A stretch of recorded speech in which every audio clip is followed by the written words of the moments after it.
भाभी, मुझे चाय बनाना नहीं आता, आप मुझे चाय बनाना सिखा देंगी? हाँ हाँ, क्यों नहीं।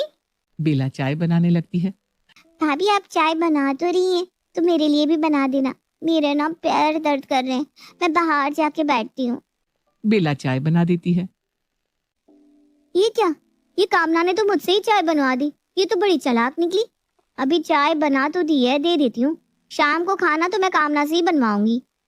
शाम को खाना बनाने का समय होता है। कामना एक काम करो, शाम का खाना आज तुम बनाओ। ठीक है भाभी, मैं बना लेती हूँ।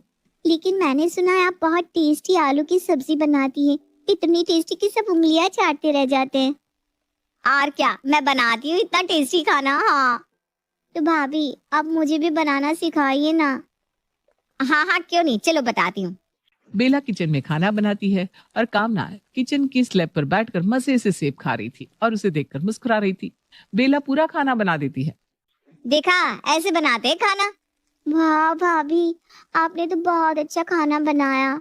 तभी रेखा आती है। बेला बहू, कामना ने पूरा खाना बनाया है, अब तुम खाना लगा दो, ठीक है। लेकिन मम्मी जी। बेला, इतनी भी काम चोरी अच्छी नहीं होती। कामना से पूरा खाना बनवा दिया ना तुमने, अब लगा भी नहीं सकती क्या? जल्दी से लेकर आओ खाना। रेखा और कामना बाहर चले जाते हैं। मैं तो फिर से इस कामना की बातों में आ गई। घर में बड़ी मैं हूँ और ये कामना मुझसे काम कराती है। पहले मम्मी जी मुझसे काम कराती थी और अब तो ये कामना भी मुझसे काम कराने लगी। इस घर में कोई मेरी इज्जत नहीं करता, किसी को मेरी कदर नहीं है। सारा दिन मैं घर का काम करती हूँ और सबकी सुनती भी रहती हूँ। अब बहुत हुआ, बस मुझे कुछ तो करना है। बेला टेबल पर खाना लगा देती है। सब लोग खाना खा रहे थे। किसी ने बेला को खाने के लिए भी नहीं पूछा। बेला को इस बात का बहुत बुरा लगता है। उसका मुंह उतर जाता है। वो बिना खाना खाए ही अपने कमरे में चली जाती है। मैं चुपचाप सबके काम करती रहती हूँ, कभी कोई शिकायत नहीं करती, सबकी सुनती हूँ, इसीलिए किसी को मेरी कदर नहीं है। मुझे इन सबको बेला की कीमत बतानी होगी। अब देखो मैं क्या करती हूँ। अगले दिन सुबह रोज की तरह बेला घर के कामों में लग जाती। अब वक्त आ गया है प्लान को अंजाम देने का। वो जानबूझकर गिरने का नाटक करती है और जोर जोर से चिल्लाने लगती है। हाय, मेरा पैर टूट गया, मेरा पैर टूट गया। अरे बेला, क्या हुआ, कैसे गिर गई? मम्मी जी, मैं पूजा लगा रही थी, मैं फिसल कर गिर गई। लगता है मेरा पैर टूट गया। बेला पैर टूटने का बहाना करके बैठ जाती है। उसके पैर पर मोटी पट्टी बन जाती है। अब सवाल ये उठता है कि अब कौन करेगा घर का काम? छोटी बहू कामना या फिर सास रेखा? रेखा और कामना दोनों एक दूसरे का मुंह देखने लगती हैं। देखो मम्मी जी, मुझसे ना ये घर के काम नहीं होते। जब तक भाभी का पैर ठीक नहीं हो जाता, तब तक काम आपस में बांट लेते हैं। मैं सारे काम अकेले नहीं करने वाली। कामना, ये कैसी बात कर रही है तू मुझसे? बेला तो हमेशा घर का सारा काम अकेली करती आई है, उसने तो कभी ऐसा नहीं कहा।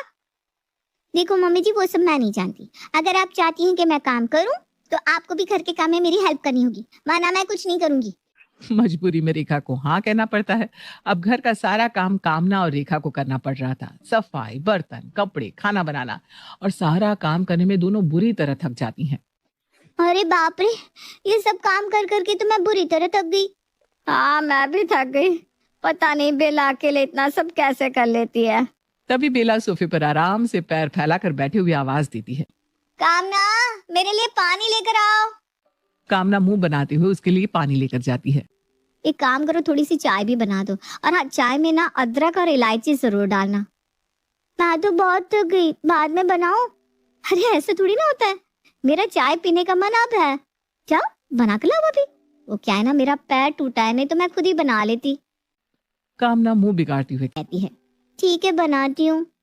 कामना को मजबूरी में चाय बनानी पड़ती है। मम्मी जी, बहुत दिन हो गए छोले भटूरे खाए। आज ना मेरा मन छोले भटूरे खाने का है, अब बना दोगे? वो क्या है ना, पैर टूट गया है, नहीं तो मैं खुद ही बना लेती। अब बना दोगे ना? हाँ हाँ, ठीक है, बनाती हूँ। सारा दिन कामना और रेखा काम कर करके बहुत ज्यादा थक जाती हैं और थक कर बैठ जाती हैं। हाय, मेरी तो पूरी बॉडी दर्द कर रही है। पूरा घर अकेले संभालना बहुत मुश्किल है। हाँ मम्मी जी, मेरा भी यही हाल है। बेला भाभी सारा काम अकेले कैसे कर लेती थी, हमने तो कभी सोचा ही नहीं। वो भी तो थक जाती होंगी, हमें उनकी ना हेल्प करनी चाहिए थी। तभी बेला अपने पैरों पर चलकर वहां आती है। उसे ठीक देखकर कामना और रेखा हैरान रह जाते हैं। बेला, तुम ठीक हो? तुम्हारा पैर तो बिल्कुल ठीक है। हाँ मम्मी जी, मेरा पैर बिल्कुल ठीक है। मैंने ये नाटक आप दोनों को सबक सिखाने के लिए किया था। सारा दिन अकेले घर का पूरा काम मैं करती थी। मैं भी इंसान हूँ, मैं भी थक जाती थी, लेकिन आप लोगों को तो मेरी बिल्कुल परवाह नहीं थी, इसीलिए मैंने ये नाटक किया।